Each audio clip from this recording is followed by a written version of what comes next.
Hey boys, welcome to a surprise podcast in Joey's Madhouse here. All right, we're texting back and forth with Joey. It's a slow Friday. We're like, you know what? Let's jump on the pod here because for weeks we get everyone's point of view, right? We get the whole league involved. But what about Giuseppe? What about Commissioner Joey Avellino? So Joe, welcome to the pod. How you doing? Hey, thank you for having me. You really pushed this. I appreciate it, and I appreciate you hosting it, my man. Absolutely. We've been having a lot of podcasts ourselves over text. You're my right. number one recipient. Yeah. That's right. I guess I'll say we could just dive right into it. There's really no script here, so this could go off the rails really quick. But let me just say this. I know I've given you the most complaints about trades, right? I've coined you as the trade goblin, right? That's right. Yeah, you have. I guess first jumping into it. What's the one trade that really irks you that I called it out? I guess. Oh man, I don't know, Teddy. It's all of them, but I will always hark back to I spent 3 months. It was our first off season. I spent literally 3 months trying to get Javonte Williams off of Pipe, and it was a lot of work. That's the most work I've ever put into a trade. He was dog shit for my team, but he was coming off the ACL tear. We didn't really know what was going to happen for him, and I gave up the 110, Keenan Allen, and Zeke for him. It ended up being a 3-team deal because he wanted he wanted Dalvin Cook, which was weird at the time. It was when we didn't even know if he was going to be on the roster, but I was like, and I can give you my approach later to this, but I was like, dude, just tell me who in the league you want. Give me some names, and I'll do the legwork. I will give up the 110, you know what I mean, that kind of thing. So it took a long time. We got Prue to come on. And then you and Derner were like, Joey just got prime Alvin Kamara. And I'm like, I feel like this is a pretty fair trade. And it irks me because, it never panned out for me. So I put in all that time. And you guys acted like I broke the league. I always remember when I got Zeke. You said I was going to win the league for the next 3 years. That one was pretty funny. I still don't have a title. So there's a lot of memories. But the Javonte one, just like I said, it took a lot of work. And Pipe ended up, making it worse for himself, in my opinion, than what I had offered. So, yeah, that one stands out in my mind.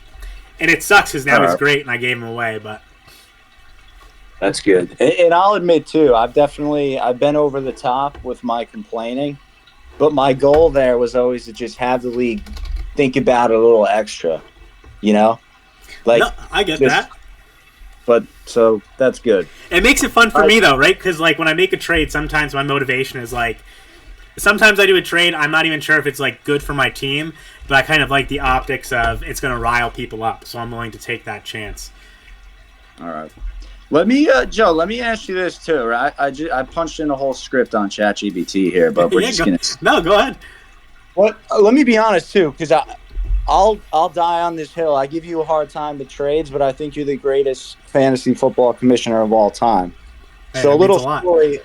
A couple of years ago, mine and Derner's college league, I was the commissioner for one season, and the amount of complaints I got from this wasn't me, Derner, and Kyle's league. This was me, Derner, and a few other kids that are from Long Island. They were kind of all over the place. Some of the kids I wasn't super close with. But the amount of complaints that I got, I was like, I'm fucking done. So, do we curse on here, Joey? Yeah. Oh, of course, of course. We mark not for kids on YouTube. Yeah, I was just like, you know what? I'm done doing this. And I actually I just left the league a couple of years ago. I was like, I want to focus on 3 leagues, obviously. Yeah. This league, the 10-man, and then there's one more league. But I will give you credit there, man, for being the commissioner. Let me ask you this though. As commissioner, what's been the hardest part of keeping this league from descending into total anarchy? And how close have we gotten? I like that question. I like that question. Let me start by saying this. Yeah. If you've never commissioned a league, been commissioner of a league, I don't think you fully know what it's like to try and juggle 14 different personalities in this league. And the voting system is a good example, right? I could put out a poll that's like league related, and just to use this example, I could be like, is the sky blue? Yes or no? And at least one person will say no, and they will like die on the hill for no reason. It's weird. You know what I mean? It's definitely interesting. But no, I'm passionate about the league. I really like the guys that we have in here. This is by far my favorite league. Same. Yeah, so, maybe when I strike down a Larry Fitzgerald trade very harshly, I think there's merit and there's good reason to it. I'm always thinking about all the angles, and we kind of saw the fab dollars. So, hey, I'm just passionate about it. I wanted to run. But to answer your question, the closest we ever came, I think, was just the Chaz situation. He wasn't setting his lineup. It directly impacted the playoffs. He was just like, he wouldn't open the app. He'd open the app. He'd make a terrible trade and make somebody better. And then, he would disappear. And then he wouldn't set his lineup. And I think that was as close as we got. And the other one is before I tweaked the lottery odds and made it max points for, including the taxi squad, we had some pretty blatant tanking year one. And, I'm happy with the solution I came up with. Billy B benched Ayuk and some other guys because it was like within the rules. And this all circles back to Chaz. Chaz didn't set his lineup. He should have been punished, but I didn't have a punishment in place. So then I was like, okay, everyone gets one. So then, some people think it's shitty what Billy B did. Others, whatever. But he was within his right because Chaz got one, so that meant Joe got one, right? And he just played by the rules. Ethics aside, he did it. And so I think Chaz was skirting the line of Chaz was like a huge problem, and I wanted to kick him. I try not to make any decisions on my own. I do a lot of research, and I try and push things that are good for the league. I think I've come up with a lot of good stuff, which is cool. And we voted for it. If it was up to me, I would have removed Chaz long before we did. But, there are people in his corner, Scro didn't really know him, and he's like, I don't want to remove somebody for bad trades, because then what if I make a bad trade? Which makes sense. And Austin Drescher is really pushing for him. But then we're out at a bar, and Chaz is just degenerately screaming in my face, oh, I'm done with school. My lineup's going to be set every week. He trades Kendre Miller the same year he drafts him 105. He sells him for my second and third, the year I'm 14-0. He was saying Chris was a playoff team when Chris was outright tanking. He gave me every indication that he wasn't invested in the league. And he should have beat Prue that 1 week. And I'm sure we'll dive into this, but 1 week makes or breaks everything. That's why we really had to. I get your tanking, and we'll get to this too. Yeah. I had to have a conversation with Rainville when he picked up Tanner McKee or whatever his name is. I was like, listen, dude, when you're trying to compete, I feel like you want your team to be the best it can be. And like I said, we'll get back to this. I'm going on a tangent, but there needs to be a gentleman's agreement that when your team sucks, you're at least putting out the best team you can, because that's what you would want. When I'm competing, I want, good faith agreement that you're not going out and sniping backup quarterbacks to try and sell them for thirds, or just be an asshole and roster them if they do nothing for you. You should be setting the best lineup, because so often it comes down to one win or one loss, and even more than that, it comes down to points for that 7th seed. And the other dynasty league that I run, I lost the playoff spot to HP on it was the last play of the game, and Trey Hendrickson sacked somebody, and I didn't make the playoffs because of those points. I missed the playoffs by 1 point. So it's such a thing, and we've seen it in the 12-man and redrafts. I don't know if it was you or it involved you. Somebody didn't set a lineup and somebody didn't make it. So it's one of those. I screwed over. I will say, man, because there's no excuses, but I remember it was 4 years ago when I was doing all the security stuff on the weekends. Yep. And I screwed Chris over, man. I always feel, but I remember that. That's the one time I ever didn't set a lineup. Yep. I had Odell in there, but he ended up being I'm pretty sure he got benched right before kickoff, or it was the other way around. But that was the Keanu Reeves movie Security, where I worked from 8 a.m. until 4 in the morning, and then I didn't wake up in time. But no, that's tough. But it's just those little things, we still remember it. You know what I mean? Chris will always. Yeah. And Chris is a vengeful guy, but we'll talk about Chris. I want to talk about Chris. I'm happy with him. It's just those, same. Fantasy is just one of those things where, if you're not... listen, I don't need people to like have this be their lives. But you like at bare minimum, you got to set your lineup, and I think we have 14 awesome people. I think everyone really loves the league, which I'm really thankful for, and it like motivates me to do all the shit that I do and all that. But all it takes is one person. So I'd say Chaz is the closest we ever came, and I wanted to kick him earlier, but it all worked out. I would say, and Brian's doing one hell of a job because my bigger concern was, yeah. All right, I'll let you take over. Oh yeah, well yeah. So yeah, right. Last week that was last week, right, or 2 weeks ago. We did the tanking pod with Peaches, but yeah, biggest concern there was like, hey, let's put a lineup out there like we're trying to win. But I know like obviously now things have changed with Scadaboo breaking his ankle.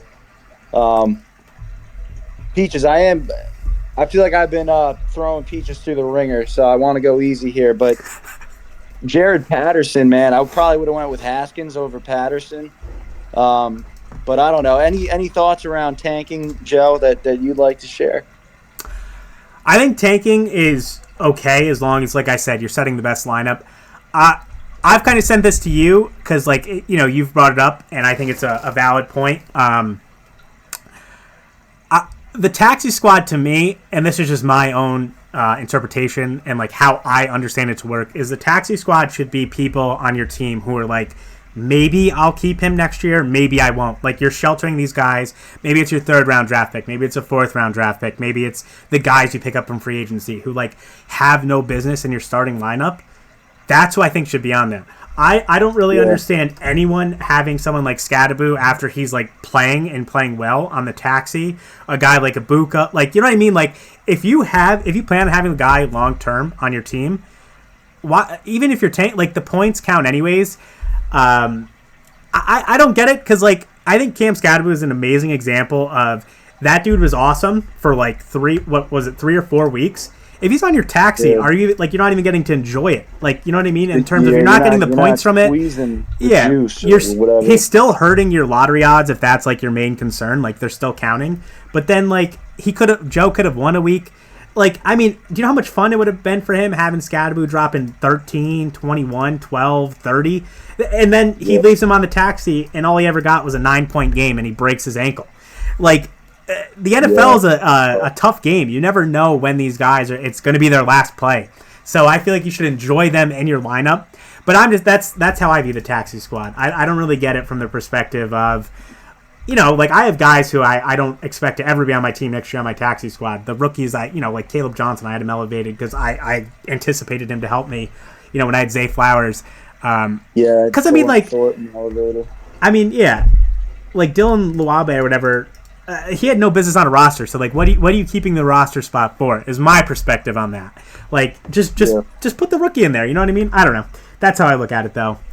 So do you know how the term taxi squad, where it comes from? I learned this like so real quick. I'm in sales now, but what I've been doing to like kind of gamify the prospects is I have like, it's kind of crazy. I have like a lineup, a bench, and a taxi squad, and I have like accounts. Yeah. Yep. So it's like you give them a point if you reach out, you give them a point if they respond, right? So taxi squad actually comes from the Cleveland Browns in the 1970s. So they had like 6 extra guys on their payroll that didn't play and they didn't practice. Interesting. So it's just like, and they called it the taxi squad. Okay. So again, the taxi squad is not supposed to be a super glamorous thing. It's literally for, like, it comes from dog shit players on a horrible franchise that were getting paid like the minimum, I believe. Yeah. So to your point, I agree. It's almost like if you got a stud, get his ass off the taxi and put him in the lineup, man. Yeah, especially because it counts. So, like I said, that's just the way I look at it. Yeah, I don't know. Good points there too. Yeah, with the tanking and everything. I guess my next question. Oh, well, you mentioned Scadaboo really quick. So here's what I want on Sunday. All right, picture this: you're at MetLife Stadium. It's 12:55 p.m. Giants come out of the tunnel. It's right before kickoff. You know what I want, Joe? I want the camera to pin to Cam Scadaboo either in a press box in a big suite or by like the big drum, and I want them to just fire up the crowd, and then maybe the Giants win by 40 over the Niners. Is that who they're playing? Yeah. I mean, I don't know if Purdy's playing, but I don't know. not He's sure. been like questionable. He's been tough. And that was an awful off-season trade. So this is what I want to say. Sometimes like people are like, oh, blah, blah, blah about my trades. I have made some bad trades like along the way. I think I've made some very good trades. I've made some bad trades. So, you know, I just enjoy trading. It all started when Andrew Luck retired on me when we were doing 10-man like a week after we did the draft. And I was like, you know, I was really angry about it. So I was like, you know what? I'm going to trade every single player on my roster. I'm just going to have a roster that I didn't draft at all. And ever since then, that's when I really took off with the trading. I love doing it. I think it's a fun time. And I also think in Dynasty, you just got to take chances. Like, you know, people thought I was going to run the league for 3 years and made some good deals. But, like, I've made a lot of bad deals, too. I've probably made, like, 100 trades now. So I think you can't – I think you have to be, like, risk-adverse a little bit and be like, you know what? I'm going to take a chance here. Like, I mean, the Brock Purdy trade was terrible. I gave away everything I needed. And, you know, on paper, I think people get too caught up with, like, paper sometimes. Like, yeah, on paper, plans gave up a first, but, like, you know, we got Javonte, who people were obviously low on. He got JCM. He got, like, seconds, thirds. You know, Brian is, like, also proof of someone who's just taking chances and, like, you know, the people say, like, zig when other people zag. You got to just, I don't know. You got to fucking go for it. And, Joe, yeah. Can I give you a Chris Collinsworth now here's a guy take that Yes. I've always noticed? Yeah. Here's a guy, dude. I really think Drescher is one of the most calculated traders that we have. He's very talented. You've seen it in the 10-man. He's constantly a threat to the chip. But even the Bowers trade, and I'll admit at first I was like, I don't know, but it was Drescher. I was like, there's got to be a method here. He must know something where it's not like total anarchy, you know? Because I didn't. If you noticed, I've flipped out about a lot of trades. I didn't really flip out about that trade. Yeah, I don't think he did. I know like, people were saying he got fleeced right away.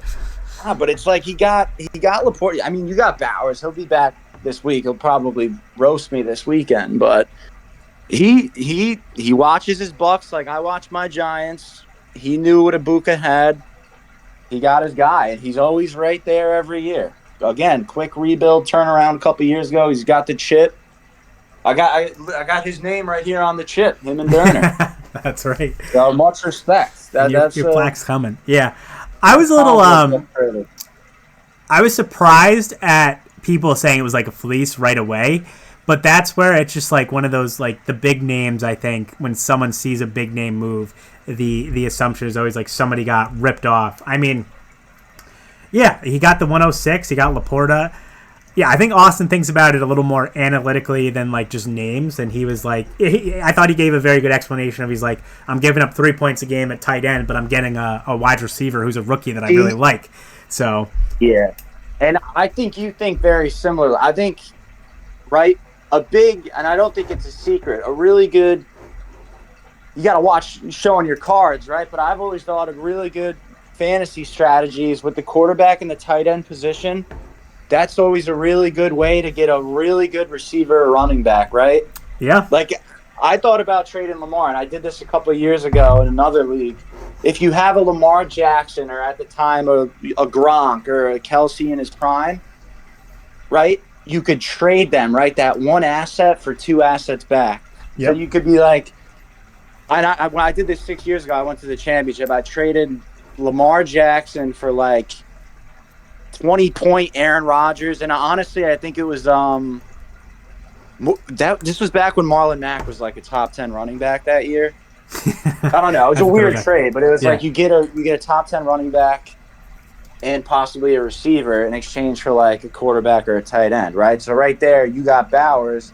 He gets Laporta back, and then something on top, yeah. Basically Ibuka, right? Who's like a top 10 receiver.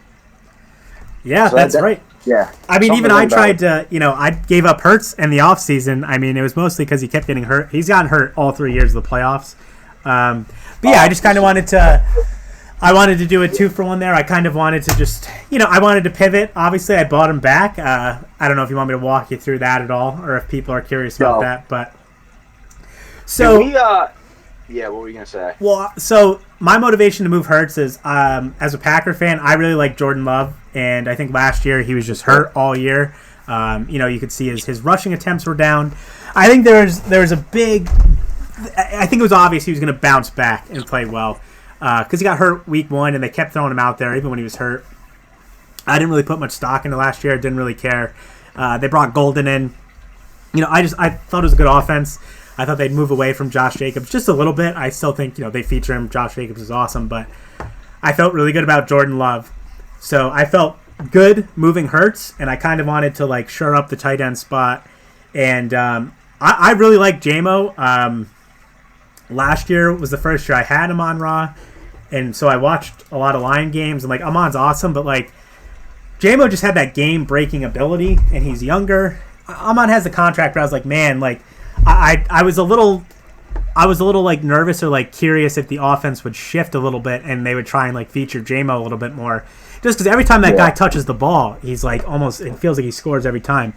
And Laporta was decent. He had a little bit of a rough season, but I was like, I think this makes sense, 2 young guys, so I did that.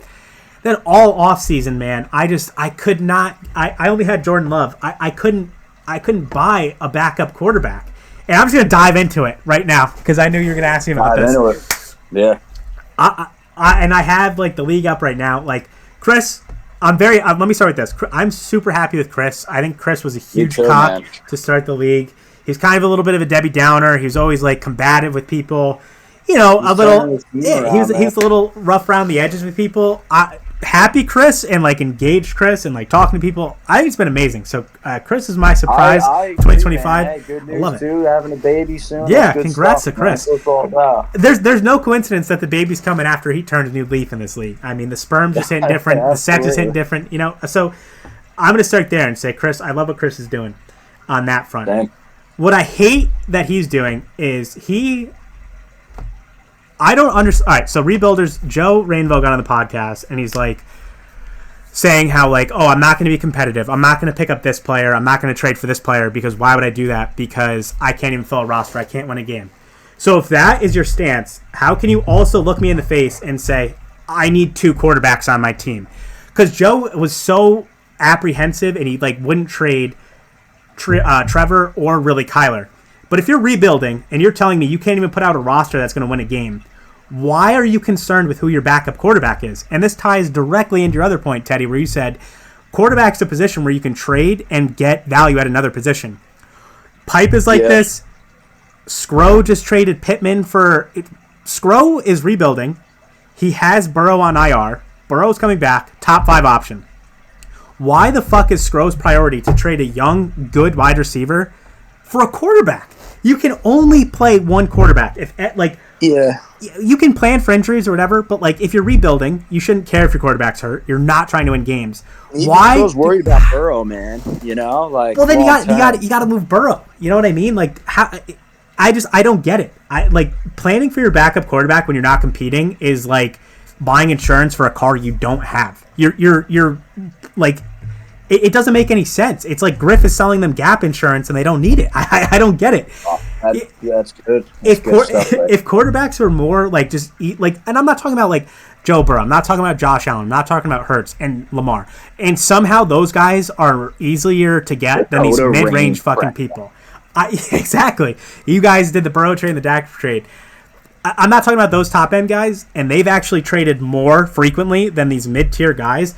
But, I'm just going to use Chris as an example. He's got Jared Goff, he's got Bryce Young, and he's got Tua. He's got a lot to fill in around the roster. Chris has a solid team. I think it's a solid team, but it's, lacking depth, and, he needs, some skill possession guys. He goes into the draft. His tight end is Kyle Pitts, who he had to spend assets on. He could have tried to get Tyler Warren. He could have got Loveland, right? He could have done something like that.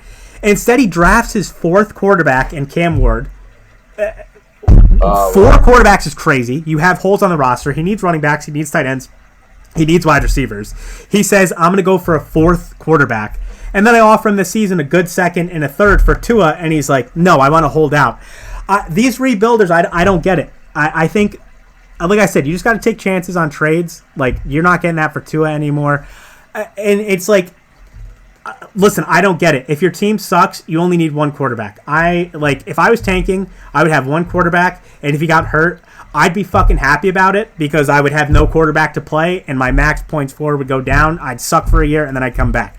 But like these like really mid-tier, like I don't know, like I said, Skro is another good example where Pittman is playing out of his mind, and best case scenario, J.J. McCarthy is 18 points a game, but he's still worse than Burrow, and he's never starting him outside of 1 week.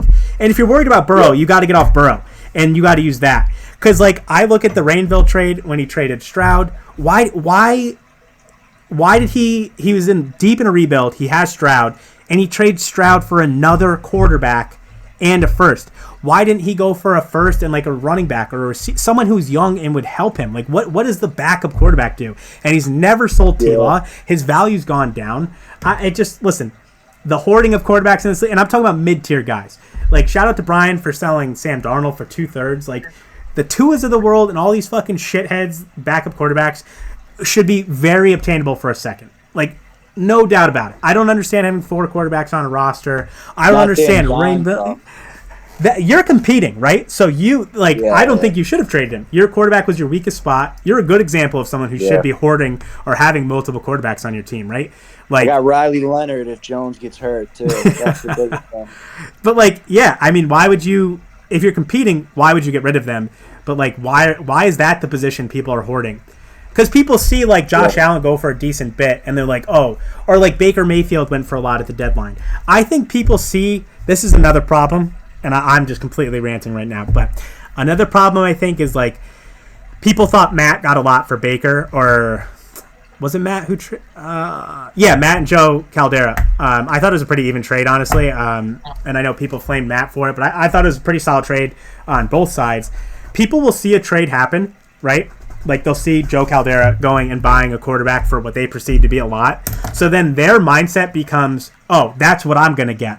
One day, someone's going to come to me with a briefcase full of money and give it to me for my mid-tier quarterback. It doesn't work that way. Just because someone else does it. So a good example is you bought Josh Jacobs for 2 firsts. Like, you spent a lot on, okay? Just because you did that, you're one of 14 people. Just because you were willing to pay that much does not mean 13 other people are going to spend that much. That doesn't now mean that that's what their price is, right? Like, that's just what you were willing to do. And now you're out of the market. Now you're out of the market. So sitting on a quarterback, waiting to the deadline, thinking someone's going to give you a bag is, in my opinion, just costing these people way more. Just take the assets and start putting it to good use. Start trying to win games. And listen, I don't think there's anything wrong with your Jacobs trade. I'm just saying that, like, you're one of 14. You clearly offered the most, right? Like, no one else got the guy. So it's like free agency, man. It's like what the Eagles did with Saquon, like same shit. Yeah. So I don't get what rebuilds are doing with quarterbacks. It's a useless position, in my opinion, to hold. You want one stud, solid backup. Beyond that, it doesn't matter. And if you're rebuilding, like, people are on the record saying they're like not going to win a game all year. Then like Durner is the prime example to me of doing it right. He has Patrick Mahomes and he has nobody else. Why would he sink assets into it? Like Pipe was like rebuilding and he was like, oh, I'm gonna go buy CJ Stroud. And like, I don't talk people out of trades if they come to me. I just like try and get them to articulate to me the why, so hopefully they can like understand it. And it's like, if you can't start a full lineup and have one depth piece if someone goes down, you should not be thinking about a backup quarterback. That's my take. I don't get it. Oh wow, Durant. Yeah, he's got all these picks now. Yeah. And he's got a trophy too. Exactly. That's where... Now, can you imagine if with Durner's roster, his mindset was, what quarterback can I go obtain right now when I'm 0-8? It would be nonsensical. It doesn't make any sense. When Durner has a really good team, when he drafts all these people and it turns around for him, and then he's like, hey, I'm going to trade a second for Sam Darnold. Yeah, that makes sense. But when you're in the thick of losing and you're actively having your best players on your taxi squad, why the fuck do you have 2 quarterbacks? You got to get assets for him. And it's like Kyler went down in value. T-Law went down. Like, these guys, the mid-tier guys can lose value. Too, in case Mahomes gets hurt. That's the way to do it. That's all you have to do. because he's not winning the game either way. So, all right, that's my tangent about quarterbacks that I don't get. Joe, you're all right on time, right? I got nothing to do. Yeah, so yeah. We'll, I'll hop I off want to on ask YouTube. you this. I want Ask to do away, a fun Halloween theme question here, right? Okay. You got you step out, or say you're trick or treating tonight with Joey Jr., right? He's going Michael to Spider-Man. Myers. Oh hell yeah, that's nice. So Michael Myers appears and he's chasing you guys, right? Yeah. Let's say, just hypothetical, out of everyone in the league, who have you seen the Michael Myers like door challenge when Michael Myers is following somebody? Yep. All right, so in this league, who would be the first to be caught by Michael? I'm going to say Kyle HP, and it's because Kyle has like anxiety about random things. So in that scenario, I think Kyle would be like shitting bricks. He'd be the person like fumbling their keys. Like Kyle is the most equipped to fight back against Michael Myers. You can't defeat Michael Myers. But what I'm saying is Kyle is the most equipped to do it. But like mentally, he's not there. Mentally, he is not there, and he couldn't do it. Get him? Oh, Michael would get him. Yeah. So that's how I'd put. All right. Well, the rest of the league would step in and try to save HP. And Joe Rainville I would think we could not. finally defeat evil and kill Michael Myers. Joe Rainville would not. You were 2 years ago. We were at an Airbnb for the draft. It was the year before you came, and we were talking about like, oh, if a bear showed up right now, like what would we do? And Derek Samino was there, and all of us were like, yeah, I mean, if the bear attacks Derek, like we're gonna try and save Derek. Joe Rainville's like, no, fuck that. I would just run away. So Rainville would run away from Michael Myers. Is what I'm saying, but no, I like that question. I like that. Yeah. All right, so Joe, because I remember weeks ago, like, I'm not kidding, man. There was something I really think it was, and we don't really have to. Me and you have talked about Jalen Hurts before, right? Like, I like Jalen Hurts. He's a competitive guy. I just think his numbers are. I've never seen a more luckier quarterback, man. With like referee calls, with that offensive line, with rushing touchdowns, with those receivers. And I've always said, and I said this when I'm still big on Danny Dimes, but I said, if those guys traded places and Hurts was on the Giants, he'd be not out of the league. I shouldn't say that. He's a Super Bowl MVP. But I've always questioned, like, wow, like what a lucky path for Jalen Hurts. And I shouldn't say that. He left Alabama, earned the job at Oklahoma. He's a tough guy. Sure. But I will say, in the NFL, man, I feel like he's been so lucky being on the Eagles because everything has gone right? Yep. However, this week, and that's just part of it, we don't have to dive into Jalen Hurts, but, man, Scatterboo breaking his ankle and the referees, man, I'm curious to get your take because I'm watching that tush-push play. It's so obviously a fumble. He's moving forward. They don't blow a whistle. You can't have forward progress while you're moving forward. Thibodeau clearly takes the ball. The whistle isn't blown until after Thibodeau's on the ground with the ball, like 3 seconds after he got the ball, right? Yep. So that play happens. But there's just so many other calls in that game. And, hey, look, we love plans. I want plans reffing in the NFL. So I respect the referee community. But my whole thing is like, and I think maybe the refs kind of see this, man. At some point, they are really going to use all this technology we have today, like the AI. Yep. They're already kind of doing it with like first down markers with like 3rd and 4th downs, right? You saw it in the Chiefs game. Yep. Earlier this week. And what do you notice? Almost every single play, it's going to be like shorter than where they mark it, almost, you know? Yep. Because it's like if they actually have something in the ball, it's like, I don't know, not to get off tangent here, but so you have that play, right? Yep. You have the Hurts fumble. Also, it's a 7-7 game. The Eagles would have beaten the Giants anyway. I'm not saying that, but immediately, again, you have a group of 10 officials influencing the entire game. It could have been 7-7. The Giants get the ball. No, instead it's 14-7, right? So, Joe, go on a quick journey with me here for 30 seconds. I'll try to make this quick. No, you're good. Following drive. Tracy has a 10-yard run. It should be 2nd and inches or 1st and 10.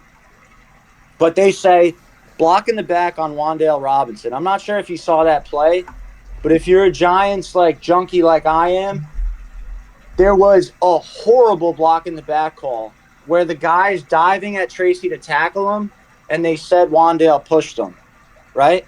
Yep. So the very next play, instead of being 2nd inches or 1st and 10, it's 2nd and 15. They throw a check down to Scadaboo. Look, Zach Vaughn didn't mean to do it, but he hip dropped him and snaps his ankle into a million pieces, right? So from those two, that's 4 plays, Joe. Tush push, touchdown, and then the Tracy run, and then the Scadaboo ankle, right? Yep. That's influenced by that poor officiating, man. I'll die on that hill. And what we were talking about accountability, like Drescher was making points too. It's like, I get, the refs, they're under the microscope. It's easy to, sit on the couch and see things in slow-mo, but it's just like, my thing is the accountability. And I like what Drescher said too. It's like they're in the NFL, man. They're paid very well. It's not like they're blue-collar guys working every day. You know what I mean? 8 hours. Sure. It's like you're working 17 Sundays of the year on the biggest stage. You probably have a 4 or 5 year contract at $250 a year. Gambling's involved now. You're all these calls influence player incentives, contracts, negotiations, injuries, and obviously betting. And you consider the week that the NBA had last week with gambling and arrests.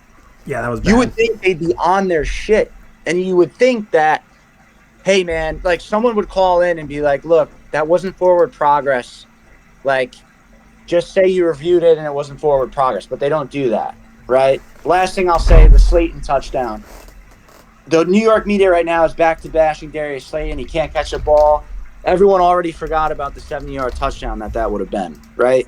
Yep. So it's like he's probably going to get cut next year. I don't know, man. But what's your take, man, with officiating right now? Because I think it's horrible.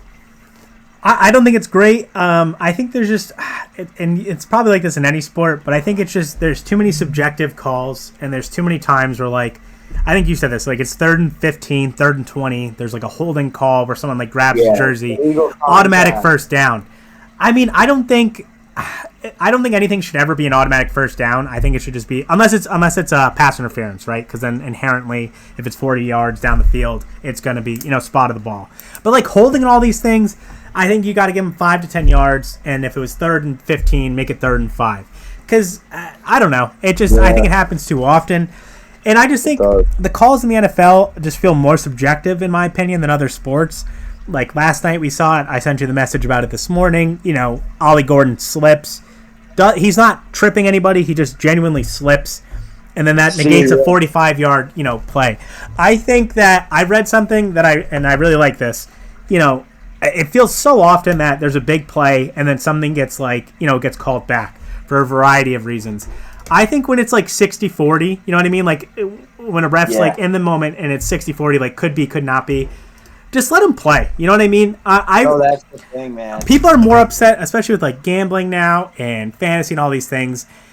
It reminds me of you're watching an NBA game. Listen, I hate when commentators make cross-reference sports, but an NBA game when they have a tight whistle, the playoffs are always better because they let the guys go out and play in the NBA, and it's more freedom. There's more defense. It's just SGA, Yeah, no, exactly. But I think we just got to let these guys play, and unless something's very egregious, because people say it all the time. You could call holding on every play. It's just a matter of if you're looking or not. So it sucks. Yeah. And I will say this.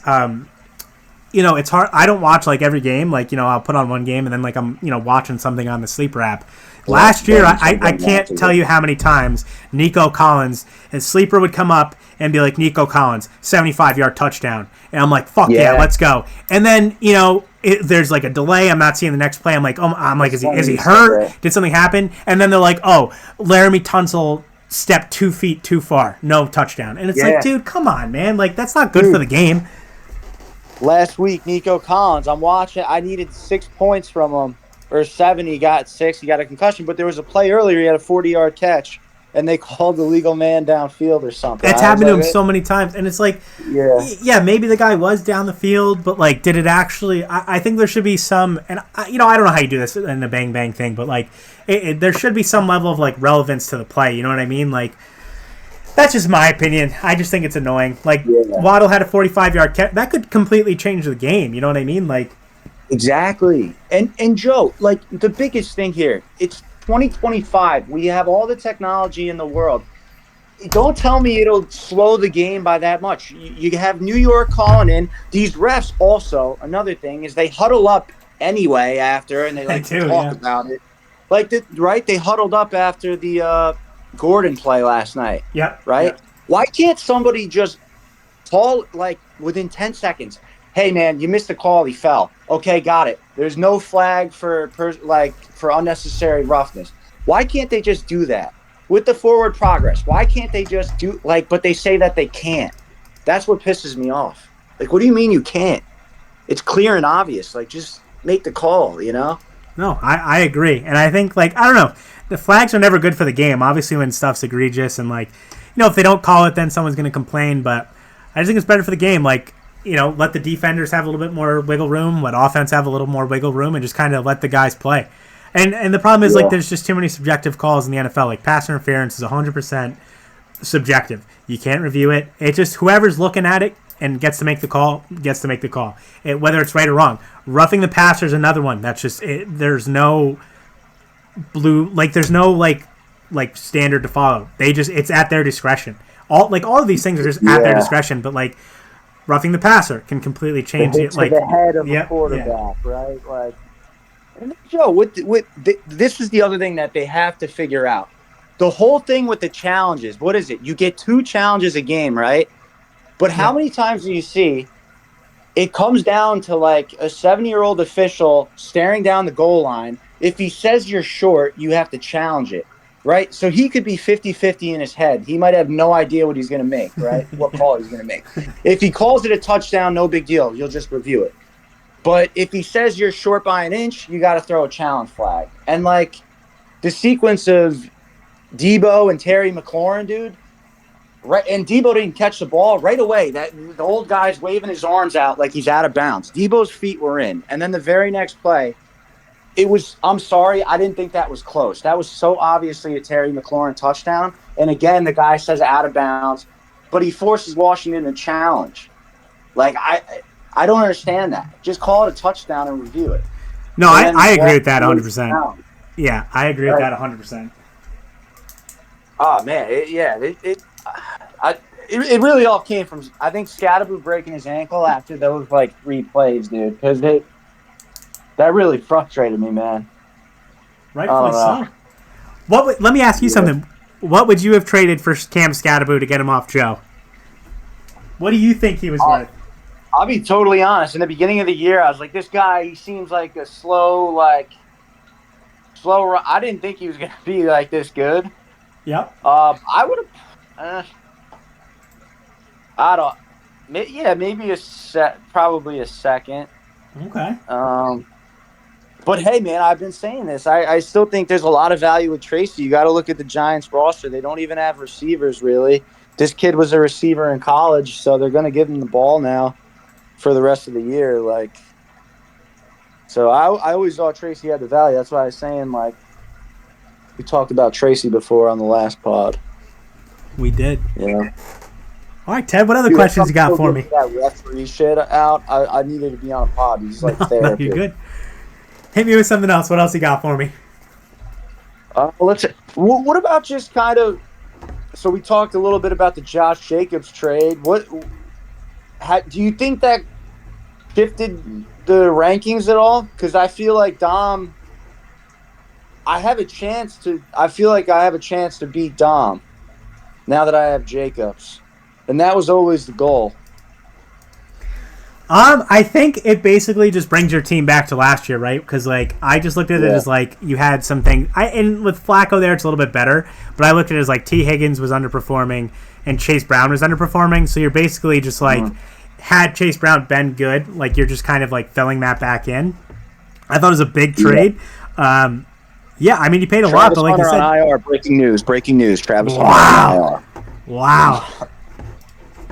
But yeah, I know what you mean with Chase Brown, though. So it just felt like you were, like, rebuilding your roster that way. I was surprised you were the one to get him. Very surprised you were the one to get him. I thought, like, Matt or Joe would have got him. These running backs, I will say, do not come available often. So I feel like sometimes, I mean, he's what, like 26, 27. I get like you're taking a little bit of a risk buying him and hoping he doesn't get hurt. ChatGPT told me not to do it. ChatGPT uses bad data for those, but yeah, I don't know. These like the running backs don't come like even CMC. Like I'm surprised Pipe moved him for what he did, but like I moved CMC originally because Pipe really wanted him. But like those kind of guys don't come available often, and they're hard to get. So like, are you moving any of your running backs next year? I already know the answer is going to be no. Is Kyle moving A-Chain or Bijan next year? The answer is going to be no. Is Dom moving any of his running backs? Dom will tell you, this is what, if Dom wins a championship, he will tell you in advance, you did the same thing. Whoever, like, is competing, they always have the mindset of, like, you know what, if I win it all, I'm just going to rebuild. I'm going to blow it up. Then you win, because you said that last year, before you won. Yeah. You win, no, everyone wants to repeat. No one wants to fucking rebuild after winning a championship. People say that, but once you win it, it's a completely different ballgame. I don't think anyone will ever blow it up after winning, unless they absolutely have to. And like, but you gain such a fucking leash. Like, look at Durner. Durner's a fucking dumpster, but it doesn't matter because he won a ring. Like, what can you say to the guy? It doesn't matter. So the running backs don't come available often, and the ones that do are like the fringe guys. Like I bought Alvin Kamara, and I don't think he sucks. I just think the team sucks, and he's 30. So like, yeah, I buy him this year. I look at as he plays next year too, and then he's done. Like Aaron Jones is another guy. Like that's all you're getting. Like Matt was able to buy Stevenson, but he has Henderson. I don't really like Stevenson, even though he's played okay. You know what I mean? Like, sometimes I think you just gotta go all out for like a guy like Jacobs and just like fill in the rest next year or like start going in this year. I mean, hell, and because I know I'm going to have to rebuild in a couple of years. So I'm trying to just, like, with Amari Cooper, right? Like, he's done. He's out of the league. Like, that was a horrible trade. But, like, I think we all know Thielen's going to be done after this year. So I'm like, I got to try to cut this old weight. And, like, I don't know, maybe Zay Jones or Jordan Humphrey can kind of get more reps. I don't know. And then I'll have a younger receiver. So I don't know. But it does hurt to let go of the old guys. Look at Kareem Hunt, man. He's still, like, he's starting running back on Sunday. Like, this guy's still producing, at what is he, 31? That situation's crazy. I don't get it at all, but the Chiefs are a weird team. But, yeah, I just think you got to make those, like, those players don't come available often. You kind of just got to go for it. And Josh Jacobs, he's 27. He could have, like, 2 or 3 more years left. Dude, it reminds me of the Saquon trade. Yeah, I mean, Same age when I traded for him. They're like, I'm a Packer fan. They're gonna ride him into the ground. He's still got, like, there's no one behind him. Really like Emmanuel Wilson, dude. You see him running last week? He looked good. Yeah, he's good, like, change of pace guy, but like, he's never gonna like threaten his workload at all. So, I mean, how the Packers are trying to get A-Chain was the rumors, which would have been interesting, but yeah, I don't think people like that move in the NFL, but. Yeah, like I said, I was just surprised that you were the one who got him. I was interested in him, but like I don't have any picks. I have noticed that people like.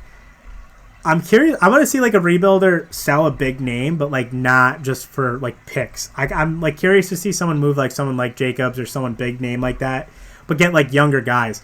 So like I went to Scro and I was offering like Waddle and some other people, and he's like, "No, I need the first." And this is where it circles back to your point. It's like, dude, like, you're hoping a first-round pick becomes as good as Waddle. You know what I mean? You're hoping a first-round pick becomes as good as someone, like some of these names. So, I don't know. It's interesting, I would say. Yeah. What else should we talk about? Let me check my script here. Check your script. How long have we been going? I have no idea. We are, let's see, 49 minutes in. Got a little bit longer for you. Yeah. Yeah, what else, man? I feel like we kind of covered. But yeah, we talked Jalen Hurts. I like Jalen Hurts, man, but like an even more luckier situation in Philly. Like, and you still can't keep A.J. Brown happy. I don't understand that. Yeah, I guess like I said, some people probably ask why I bought him back. I just kind of wanted to beef up my roster elsewhere. Couldn't really land another quarterback. That's also why I did the deal with Drescher where I brought in Caleb Johnson. I thought Caleb would be better, but I don't know. I just looked at it as like I fucking hate Charb. Like I'm on the record of saying that. I don't think he's a good football player, really. Like, he had a good, like, Linsanity run last year, but he's so much worse than K9 is, and I kind of looked at it as, like, K9 will go somewhere else in the offseason, then Charb starts on. Then I profit like 2 running backs, but I was like, I don't want someone on my team who I really just don't like. J-Mo's like good, and he got the big contract, but he's just such a luxury. I don't know. I just felt like Hurts had to come home. I missed him as soon as I traded him, and I just felt like Jordan Love is like exceptional in my opinion, but it's very hard to predict what game they're going to let him air it out and like throw in the red zone, or if they're going to let Josh Jacobs just fucking run and gun, right? And it's impossible to know. So that's the only reason why, like, if Josh Jacobs wasn't there or he ever got hurt, I would honestly probably play Love. I might play him over Hurts, matchup dependent, because that dude airs it out and he's really good at it. But like I said, they got the good defense. You never know when they're going to let him throw it.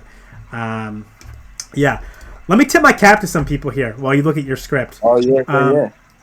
I think, like I said, Brian coming in, I mean, I thought it was going to be impossible to give that team away. Brian's come in, and he's, like, made people, like, go, like, huh? Like, because, like, people, like I said, people love these firsts. I love the firsts because they help me get people I want. But he kind of did it his own way, and regardless of what happens, he's sitting at 5. Like, no one thought he was going to be sitting at 5-3 right now. So hats off to him.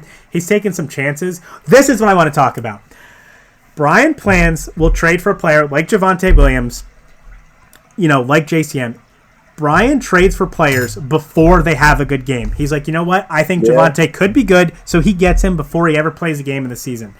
I love Prue. I like what Prue does. The one thing that Prue, I think, fails at miserably is he goes for the right guys, and I've told him this, but I'm just saying this for, like, the league. Prue goes for the right guys in terms of players who are good, but he goes for them at the wrong time. So, like, example, this guy in the Chargers, Omari Gatson, I like to call him, right? Gaddison, if you believed in that guy, right, you would have gone to you first of all, you would have drafted him or picked him. I'll start there. If you believe in him, you don't need to see the guy go and play a game and drop 164 yards, then try to buy him. If you actually believe in a player, you will buy him before he gets his opportunity, and then you profit. Otherwise, you're paying way more than you should have, and you don't actually believe in the guy. You're just chasing a game. I think Tucker Kraft is a great example of this. Listen, I'm a Packer fan. I watch all the games, diehard Packer fan. Tucker Kraft was their best wide receiver last year. Like, he's a tight end. He was their best pass catcher last year. Nothing changed besides Matthew Golden. All that would have changed is Matthew Golden became a target hog. That was the only threat to Tucker Kraft. Golden didn't project to be like a target hog. He's more of like a deep threat guy. Maybe he ascends that. Who the fuck knows? Tucker Kraft, week 2 on primetime, has a monster game. And then all of a sudden, across all these leagues, people are throwing a first and a second at Tucker Kraft. Now they're trying to buy Tucker Kraft. And my mindset is like, his situation has not changed. Why now? Like, you should be, if you believe in a player, you need to go buy them before they have the big game. So, like, I sold Kyle Monangai. 2 plans because I wanted to win a week. I really wanted to buy. Didn't work out. But I like Kyle Monangai. I bought him off Kyle before he exploded. Brian bought him off me before he was getting snap share. Kyle Monangai has a good game. Know he exploded. He had one really good game. And then Prue's reaching out to Brian trying to buy Kyle Monangai. It's like, dude, the guy was free all season. Yeah. And then once he has one game with 16 points, you can't reach out and try and buy him. It's too late. Wow. It's way too late to buy that guy. Now his snap share is 50-50 with Swift. Like, it's too late. He scored more that game, I think. He did. But Kyle Monangai's playing half the snaps now, right? Like, now's not the time to buy him. I think people in Dynasty just need to, like, if you believe in a guy, you got to get him and just fucking hope that it works out. Because a lot of these guys are free. Like, you know what I mean? Like the guy in the Chiefs. If you really believed in Smith, now's not the time to buy him. The offseason was. Like, you can't. That's just my thing. I think people need to think about that. And there's nothing wrong. If you buy a guy and he sucks, who cares? Like, just, I'm not saying go throw first at some guy who is a fucking waiver ad, but, like, throw a late second. Throw a third. You know what I mean? Like, just take a chance. Absolutely. Joe, let's, we're almost on an hour, right? You want to, I guess, what if we end with you giving your predictions, your top 5 rankings and playoff predictions? And also, before you go in, do you think the battle for the 7th seed turns into complete anarchy warfare week 14? People yelling at each other in the group chat. What do you think? I don't think so. I think we got a good group of guys, and Drescher's not in there. Like, some of the people who would yell, I don't think are going to be in contention for it.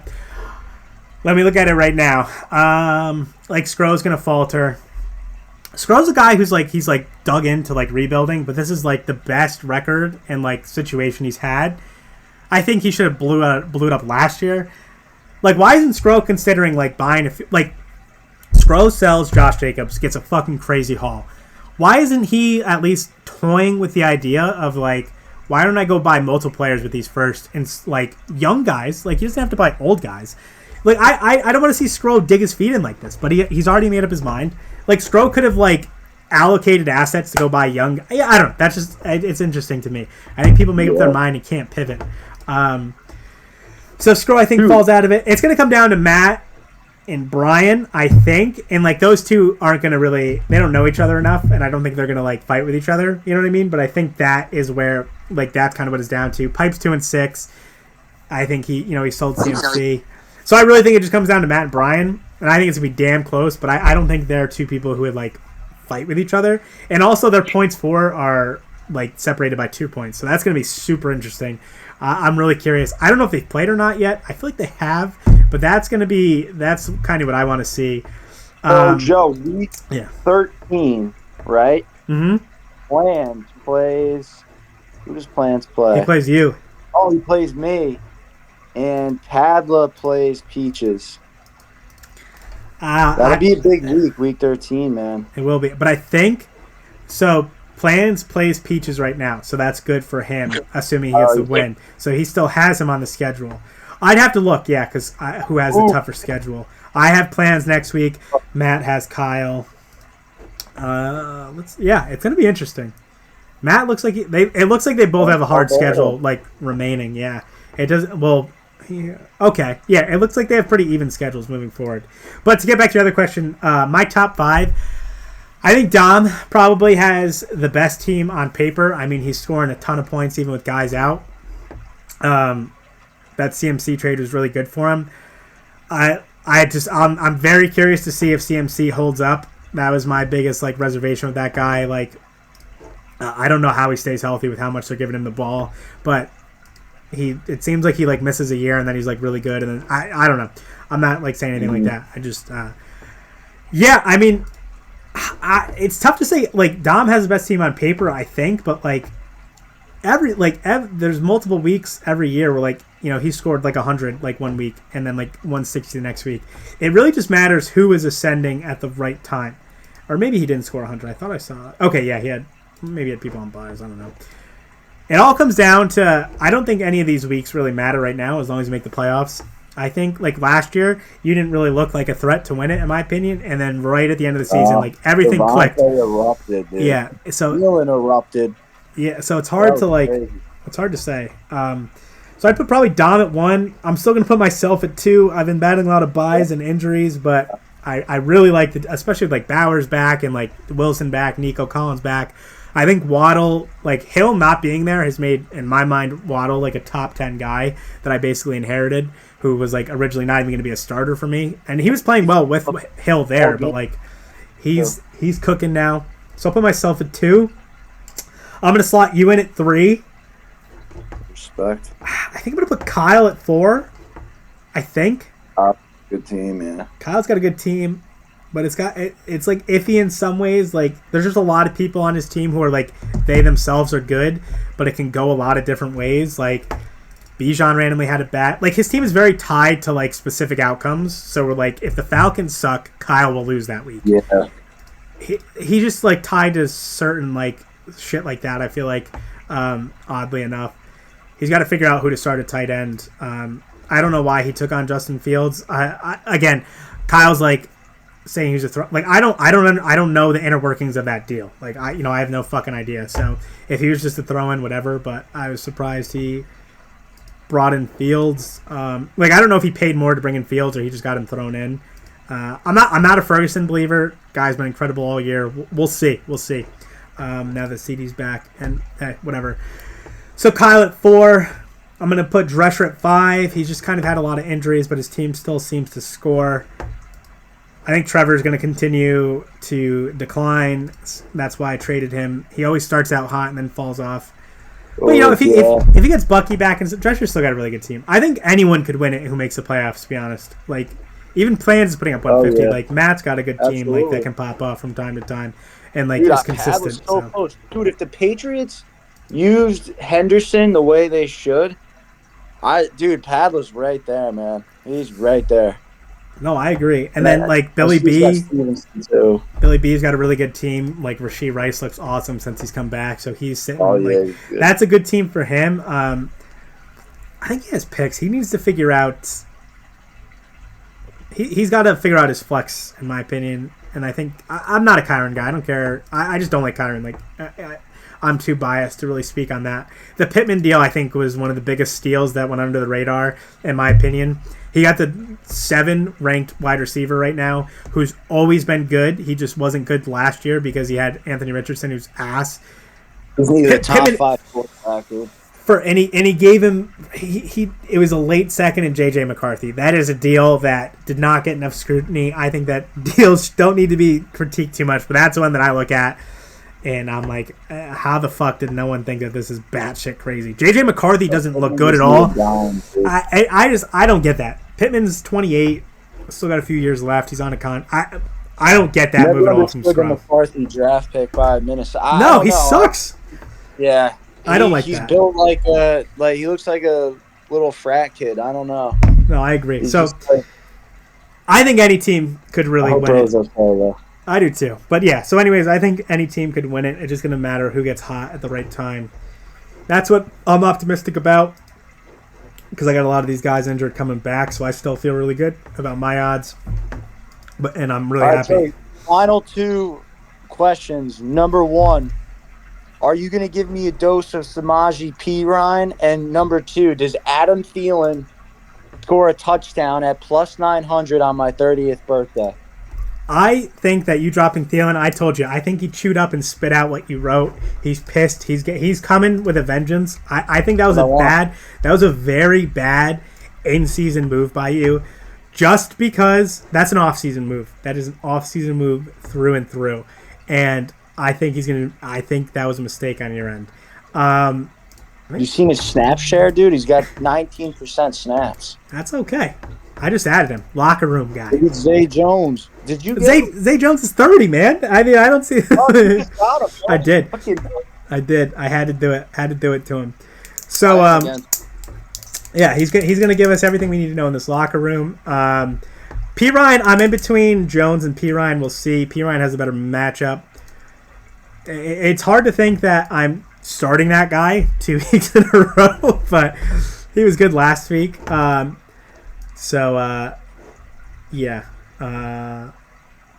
I don't know. I guess we'll see. And then, there's one thing I want to touch on. One, I have some pictures that I'm just going to show right now. Just want to share some of the pictures of the kids. If anyone made it through, Joey Jr.'s 3-year-old, he was turned 3 last week. His costume, his Spider-Man costume. We got the picture of a Nightmare on Herald Street. That was some great artwork by me, in my opinion. I think that's hilarious. And just some fun pictures of Jordan. And I got a new car this week, so that was cool. Really? Listen, I don't think Purdue could play quarterback at the varsity level and win a game. I don't think he could complete a pass. I'm going to be honest. I think he's too far gone. We power the whole game, dude. I think he's too far gone. But all right, Ted, let me ask you some fun questions. Yeah. If everyone in the league took 10 threes, right, from around the arc, 2 at each spot, who's the top 3? Who has the top 3 performances? Let's see. Who's a good 3-point shooter? I'll go Durner, you, me. That's what I figured you'd say. Yeah. Okay. Who do you think throws the football the furthest? Let me see. Durner? Wow, you're going to Durner? He can put some spin on the ball, man. He can really throw a football. Okay. Oh, wait. Plants. Yeah, Plants is disrespectful in this gun. Okay. Yeah, now, if we all ran today, our current shape. Wait, Joey, fun story. Yeah. college football flag, plans to visit Oswego for a weekend. He threw me a 50-yard wheel route for a touchdown. Did he really? Yeah, it was That's nice. awesome. He told me to go upfield. I was like waiting for the ball in the flat. He's like, just go. And then it was curtains. But yeah, next question. amazing. Sorry. No, you're good. That's the information we want. As it like today, we all get up off our chairs today. Who's running the fastest 40 time? That's got to be Drescher, right? Got to be Drescher. I would hope so as the track star. All right. Who do you think would be most likely to get 1 yard if they were put into the NFL and got a carry? HP fullback dive. You think he's getting it or no? Oh, absolutely. He's getting 3. That's awesome. Okay. Dom is at the end of Houston Hall. Kyle is at the other end of Houston Hall. Ooh. And they sprint at each other, okay? Who's knocking who over? Ooh. I think they both stay up. Am I able to say that? No, you got to pick. You got to pick. I'll say HP knocks Dom over. Okay. I like that. But I think he helps him up after. You think he helps him out? Yeah. That's awesome. When will Peaches have a winning season? Never is an option. 2030. Have you ever seen Peaches and Chaz in the same room? No, never. Actually, yeah, Kyle's wedding. Right? Okay. Where do you want to see the draft in person happen next year? Where's your dream spot? Dude, something about I liked Hunter, man, with the Bears roaming around. I like the basketball court. I really like that spot. No, that was a good spot. I was happy with that place. I'd be good with that, honestly. Keep doing Hunter. You and Derner out on a night on the town. If you guys are trying to outdrink each other, who drinks more? It depends on what we're drinking. If it's White Claw, it's definitely Derner. If it's a seltzer, it's definitely Derner. Back in the day, I can't really drink vodka anymore, but it would be me. Okay. Beers, it would be me. Derner doesn't really like beer. But we'll find out tonight, I guess. So we're going out on the town tonight. Okay. I like that. And we got Prue's coming down for the bus. Yep. And I want to get Prue in like a Kobe starter jacket, crying over the trophy on the bus with like Lil Wayne, Let It All Work Out on full volume. I like that. Yeah, you excited for the birthday bash on Halloween here? Oh yeah, it'll be good. There was a big the Breeders' Cup horse race tomorrow. One of my cousins, he's got this horse, Scottish Lassie, but she hurt her ankle and she's scratched. They're all in California right now. Yeah. So I was really looking forward to that, honestly, over the Giants. Sure. But I just hope it's a competitive game here on Sunday. I am excited for Scatterboo. I'm hoping, like, Giants PR, get Scatterboo to fire up the crowd or something, and then maybe they'll get some momentum. But it should be a good game. Yeah. Will you repeat as champion? Are you going to go on the record and say you will? No, because I didn't say – because last year I have you and Dom in there right now, but I'm going to do everything in my power to try to bring it back. I want to make history. Hey, don't forget, too, 2 championship appearances in 3 years. I want 3 and 4, and I want the second title. So we're going to go for it. Would you have beat Derner year 1? Would you have beat Derner year 1 if DeMar Hamlin didn't die? Absolutely. That game would have been like the Chiefs-Rams game out in L.A. a couple of years ago, 50-49. Singletary had already had 4 points. Higgins had 4 points. Burrow threw a touchdown. I mean, we were 2 minutes in, and I think I already had 12 fantasy points. That's pretty crazy. But no, I don't know, though. But I will never say I would have lost or won. But Derner was definitely the projected winner. So I agree with, again, that tips your cap to the commissioner. It was a tough thing to navigate, but he did a great job. That was there's really no easy way to do that. That was tough. That was very tough. All right, Teddy. Just glad DeMar is okay and healthy. That's what we care about. He had a lot of tackles last year, too. Yeah. No passes defended though, huh? Yeah. He did not. Well, hey, Teddy, thanks for hosting this, buddy. I appreciate it. Absolutely. Absolutely. I appreciate all you do, Commissioner. We love our commissioner and we love this league. All right. That's all I can ask for, buddy. Give the boys a Friday pod that they don't even know is coming. They don't even know it's coming. Hopefully they enjoy it. All right, buddy. Good Have a luck this good week. holiday. You too, man. We'll see you. We'll see you Peace. soon. Peace.